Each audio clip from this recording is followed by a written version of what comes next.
Pak Prabowo. Nek ra iso ngatasi kene tak atasane pasrah ke aku, Pak. Tenan. Gregeten nek ngene iki. Ndi wis tangi urung ya ini Pak Prabowo iki. Dengan kebijakan yang sembrono yang dilakukan oleh Bapak Presiden Prabowo untuk membebaskan para koruptor, yaitu ada 2 orang koruptor kelas, ya termasuk kelas besar juga lah.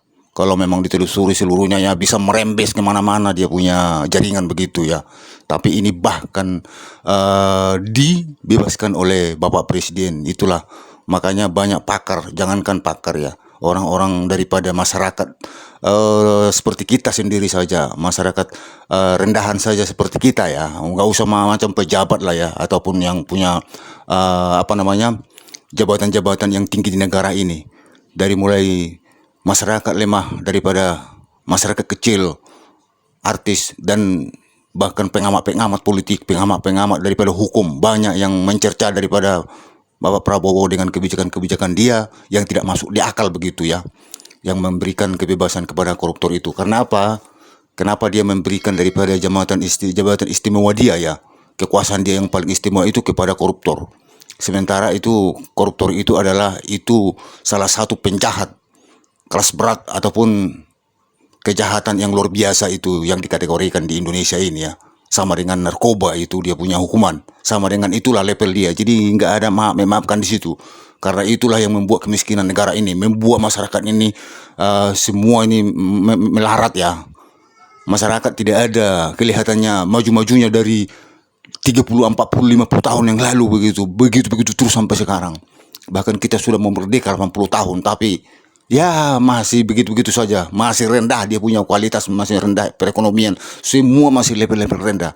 Jadi itulah makanya masyarakat pada saat ini berontak, sakit hati. Karena apa? Karena Bapak Presiden ini memberikan sesuka hatinya begitu, sesuka hatinya tanpa mengetahui apa sebenarnya di latar belakangnya, apa nanti setelah dia memberikan daripada hukuman kebebasan kepada koruptor itu, apa akibatnya kepada masyarakat kecil. Enggak seperti itu. Begini teman-teman, daripada proses-proses orang-orang yang termasuk daripada orang-orang pengamat yang ada di Indonesia. Amnesti dan abolisi itu sudah dipraktekkan sejak zaman Presiden pertama Indonesia, zaman Bung Karno. Tapi memang pada masa itu amnesti dan abolisi dikemas sedemikian rupa sehingga narasinya terdengar sedap di telinga dan juga terkesan gagah perkasa.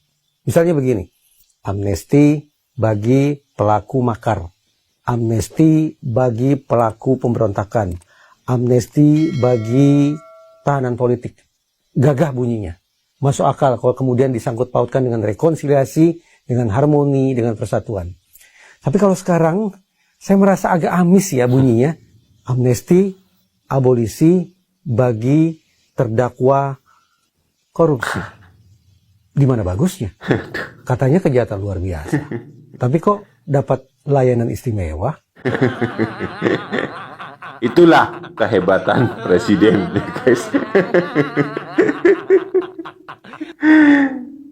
Assalamualaikum warahmatullahi wabarakatuh. Salam Gimob.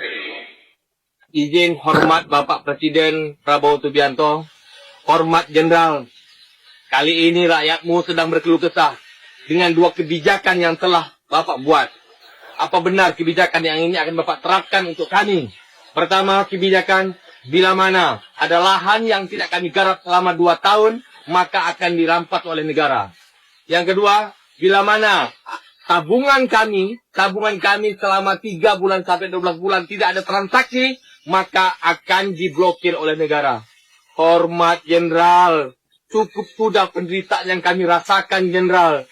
Jangan lagi ditambah dengan kebijakan-kebijakan yang tidak mengutamakan kepentingan kami rakyatmu Jenderal. Cukup sudah kami mengumpul rupiah demi rupiah Jenderal untuk mendapatkan jaminan hari sehat kami kelak yang kami tabung untuk bertahap. Bagaimana kami mau menikmati kemerdekaan ini Jenderal bila kami merasa tertindas dengan negara kami sendiri Jenderal? Izinkan Jenderal tinjau ulang kebijakan itu Jenderal. Memang yang kami harapkan adalah supaya Jenderal begitu dilantik jadi presiden, gas semua para koruptor, ambil uang rakyat dan kembalikan kepada masyarakat. Itu harapan kami Jenderal, bukan uang rakyat yang diambil untuk mereka yang ada di atas kami, Jenderal. Hormat Jenderal, cukup sudah penderitaan kami di bawah. Cukup sudah kami hanya mengais rezeki untuk 1.000-2.000 rupiah untuk mengumpul di hari tua kami kelak. Mudah-mudahan Pak Jenderal merasakan apa yang kami rasakan. Jangan lagi kami disisakan untuk kebijakan-kebijakan yang tak pro kepada kami, Jenderal. Terima kasih buat Bapak Presiden, Bapak Prabowo Subianto. Mudah-mudahan Bapak mendengar dan Bapak mulai merasakan apa yang kami rasakan. Istilah kami makan, kami mencari uang bukan untuk cari makan, tapi kami mencari uang untuk makan. Terima kasih Bapak. Itulah teman-teman jeritan daripada orang-orang kecil, rakyat-rakyat masyarakat kecil yang seperti kita. Kenapa tidak mereka menjerit sekarang batinnya, menjerit semua perasaannya? Karena apa? Karena perbuatan daripada tingkah laku presiden kita sekarang, yang bagaimana selama ini yang diharapkan untuk berbuat di negara ini sebagai kepala negara yang bisa merubah daripada nasib masyarakat. Ternyata belum lama, belum ada 1 tahun, dia sudah membuat daripada kekecewaan masyarakat seluruh Indonesia. Dia membolak-balik hukum. Dia sesuka hatinya memberikan apa saja kepada orang yang benar-benar bersalah dengan hukum, tetapi dibebaskan dia. Itu yang menyakiti, yang melukai daripada perasaan daripada rakyat kecil.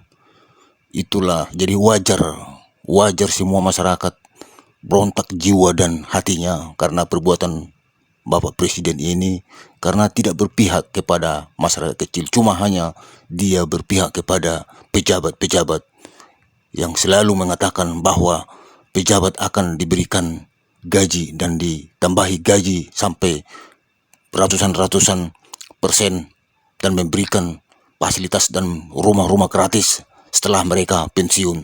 Itu saja yang mau dibahas dia, itu saja yang mau diberikan daripada kemakmuran kepada pejabat. Tetapi masyarakat tidak pernah, hanya membuat sengsara terus, hanya membuat kekecewaan terus hari ke hari dan hari ke hari. Lebih kurang 8 bulan masa jabatan Presiden Republik Indonesia Jenderal Purnawirawan TNI Prabowo Subianto.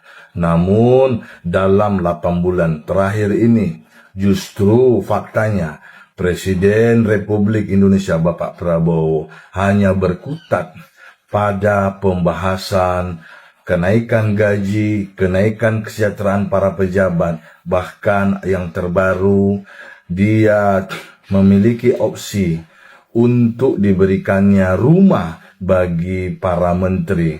Rumah-rumah yang sekarang ditempati oleh para anggota DPR RI, informasinya akan diserahkan kepada menteri dan wakil menteri. Apakah seperti ini kepemimpinan para jenderal? Sosok yang katanya prajurit, sosok yang katanya macan Asia, ternyata kami sebagai relawan garis keras Prabowo Gibran benar-benar menyesal melihat fakta yang sesungguhnya. Kinerja Bapak Prabowo sama sekali mengecewakan, di mana anggaran habis percuma. Para pejabat hanya diberikan jabatan-jabatan yang ganda. Kucing pun dijaga oleh Kopassus, dijaga oleh Pas Pampres dan menghabiskan anggaran. Apakah seperti ini negeri kita? Berkutat pada kesejahteraan para pejabat, sementara nasib rakyatnya sedang menangis. Ribuan jiwa di Taman Nasional Tesonilo mencari kepastian, mencari keadilan, kesejahteraan. Negara justru semena-mena merampasnya tanpa ada dialog yang baik. Inilah negeri kami, tolong kami Tuhan. Sampai kapan ini berlalu? Mohon kiranya semua kesengsaraan ini segera berlalu. Amin. Negeri para badut, di mana rakyatnya pusing memikirkan para pejabat. Sementara di dunia Eropa sana, pemerintah yang pusing memikirkan warga. Kalau di negeri kami, warganya lah yang pusing memikirkan tingkah para pejabat. Terima kasih KNPI bersama rakyat. Bener nggak guys? Sekali lagi guys ya, ini pendapat langsung dari relawan guys ya. Ketua umumnya loh, ini loh ya. Ketua umum relawan Pragib ya guys ya, yang secara lugas, secara belak-belakan menyatakan kecewa dan bahkan ada ucapan menyesal. Saya sangat menyesal sekali karena sudah menjadi relawan Prabowo Subianto. Bukan malah memperhatikan rakyat yang sekarang lagi menjerit tertindas karena peraturan yang semakin tidak jelas. Ada anak sekolah yang mendapatkan uang prestasi, rekeningnya diblokir. Ada ibu-ibu yang mendapatkan bantuan sosial, rekeningnya diblokir. Ada yang lebih parah lagi, untuk berobat sampai meninggal karena rekeningnya diblokir sama PPATK. Ini harusnya presiden itu memperhatikan rakyat, tidak malah memperhatikan para koruptor yang diberikan amnesti juga abolisi. Ini maksudnya apa presiden kita itu? Kalau tidak bisa memimpin negeri ini, alangkah baiknya mundur dari kursi kepresidenan. Isinya jalan-jalan ke luar negeri, omon-omon. Di dalam pidatonya sangat tegas sekali. Kenyataannya nol besar. Rakyat meminta RUU perampasan harta para koruptor untuk disahkan.